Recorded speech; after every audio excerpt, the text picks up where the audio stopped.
করতো না, বুঝছো না? বুঝো নাই? দেখো আজকে ইনাদগঞ্জে তুমি বলছো, আমি বলছি, মেয়েরা স্কুল হচ্ছে কো এডুকেশন, মেয়েদের ছেলেদের পাশাপাশি বসা, স্কুল ড্রেসই হচ্ছে প্যান্ট আর জামা। দেখতে পেয়েছো এটা? অপেক্ষা করো, তোমার এই ধূমপান প্রকাশ্যে 20 ইয়ার্স এর মধ্যে তোমার এলাকার মেয়েরা রাস্তায় হেঁটে সিগারেট খাবে। আস্তে কথা, ঠিক ঠিক বলিও না তো বেশি।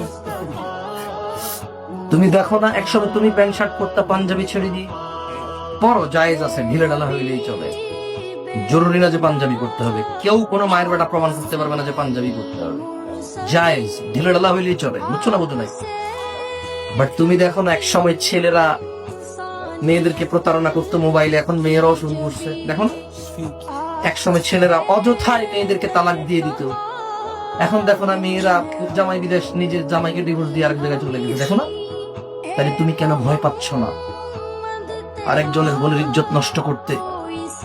প্রকাশ্যে এইভাবে নেশা, জুয়া, এগুলোতে লিপ্ত হতে কেন ভয় পাচ্ছ না? 20 বছর লাগবে তোমার বউ জুয়া খেলা শুরু করবে, 20 বছর লাগবে তোমার বউ ইয়াবা খাওয়া শুরু করবে, গাঁজা খাওয়া শুরু করবে। সেদিন তোমার পরিবারের কি হবে? তোমার বাচ্চার কি হবে? কে মানুষ করবে বাচ্চা? তুমি পুরুষ, এটা বুঝতে তোমার এত কষ্ট হচ্ছে কেন? যে তুমি নোংরা ছিলে, এখন তোমার বউ নোংরা। তুমি সুদী ছিলে, এখন তোমার বউ সুদ খায়। তুমি অশ্লীল ছিলে, এখন তোমার বউ অশ্লীল। তুমি নেশা করছিলে, এখন তোমার বউ নেশা করে। ঢাকা শহরে অনেক মহিলা কেন বুঝতে চাও না? এগুলো ছিল দেশের বাহিরে, আসছে ঢাকা, গেছে চিটাগং, এখন এই এনাদগঞ্জের মতো গ্রাম অঞ্চলে চলে আসছে। সিনেমা, নাটক, গান বাজনা, বেপরদা, বেহায়াপনা, অশ্লীলতা, নেশা। তাহলে 20 বছর পরে তুমি যা করছো এটা তোমার এলাকার মেয়েরাও করবে।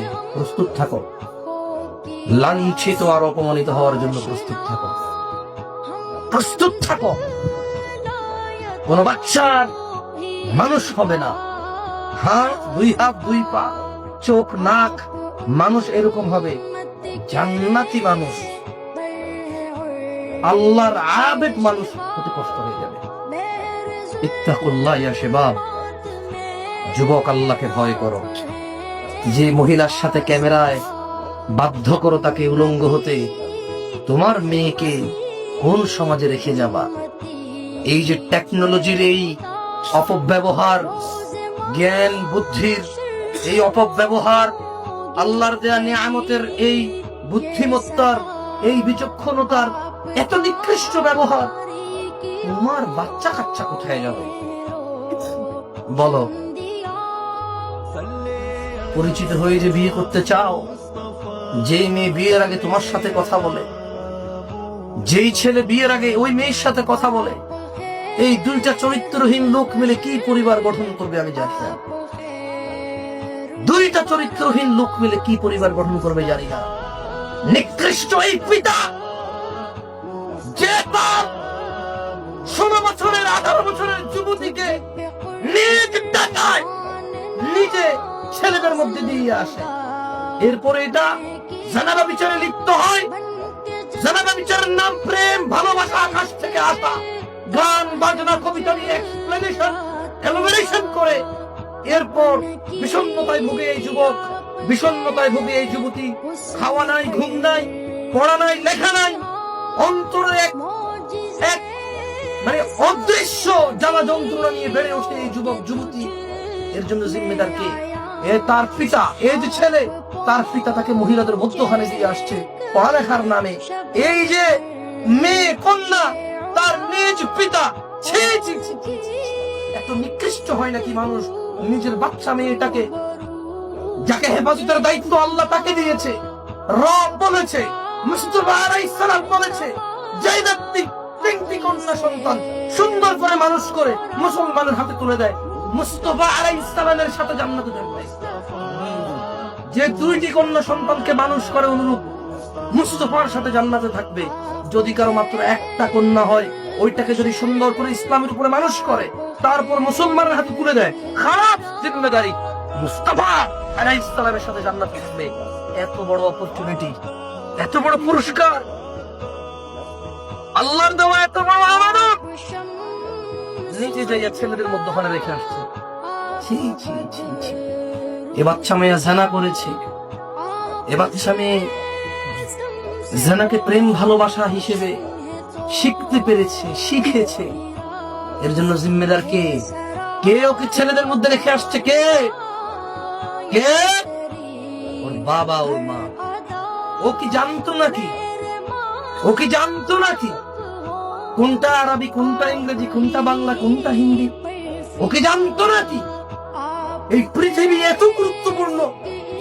ও কি জানতো নাকি যে আমি মেয়ে, ও ছেলে? ও কি জানতো নাকি পর্দা কি? ও কি জানতো নাকি মুসলমান? ও কি জানতো নাকি জেনাবা বিচার কি? ও কি জানতো নাকি প্রেম কি? ওকে ওর বাপ মা শিখিয়েছে। ওর বাপ মা ওকে মুসলমান শিখায়নি, ওর বাপ মা ওকে পর্দা শিখায়নি, ওর বাপ মা ওকে ইজ্জত আবরুকে শিখায়নি, ওর বাপ মা ওর নিরাপত্তার জন্য কোনো ব্যবস্থা গ্রহণ করেনি। আবার ওই একই বাপ মা যখন এই ছেলে মেয়ে একে অপরের সাথে পরিচিত হয়ে গেল, এক বিষণ্ণতায় ভুগছে, একে অপরের দূরত্বতার। মেয়ের বিয়ে ওখানে, ছেলের বিয়ে এখানে, পালায় যাবে, এই করবে, সেই করবে, আত্মহত্যা করবে, এক বিষণ্ণতায় নিজে ভোগে, পুরো পরিবারকে ভোগায়। এর জন্য জিম্মেদার কে? কে? বাবা। ওই মেয়ে কি নিজে নিজে যা ভর্তি হয়েছে? হ্যাঁ, মেয়ে কি জানে আমি পড়ালেখাকে একবারও তুচ্ছ করিনি? তোমরা যদি মনে করো জামশেদ মজুমদার পড়ালেখাকে ছোট করে বলছেন, আমি বলতে চাচ্ছি যে মেয়েকে মেয়ে পড়াবে, মেয়েকে মেয়ে পড়াবে, ছেলেকে ছেলে পড়াবে। সব মেয়েরা মেয়েদের সাথে পড়বে, ছেলেদের কোনো অপশন থাকবে না। সব মেয়েরা মেয়েদের সাথে পড়বে, অপশন থাকবে না ছেলেদের। সব ছেলেরা ছেলের সাথে পড়বে, অপশন থাকবে না মেয়ে। শিক্ষিত হয়েছে, যোগ্য হয়েছে, কাজকর্ম করবে, সুযোগ আছে, তাহলে মেয়ে মেয়েকে সার্ভিস দিবে, ছেলে ছেলেকে সার্ভিস। আমি বলছি স্যার, আমি একবারও বলিনি কে করতে পারবে কি করতে পারবে না। আমি একবারও কাউকে ছোট কাউকে বড় করিনি।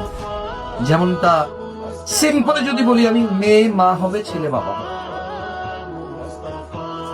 সিম্পলি যদি আমি বলি সে মেয়ে, ও ছেলে, সেপারেটেড জেন্ডার।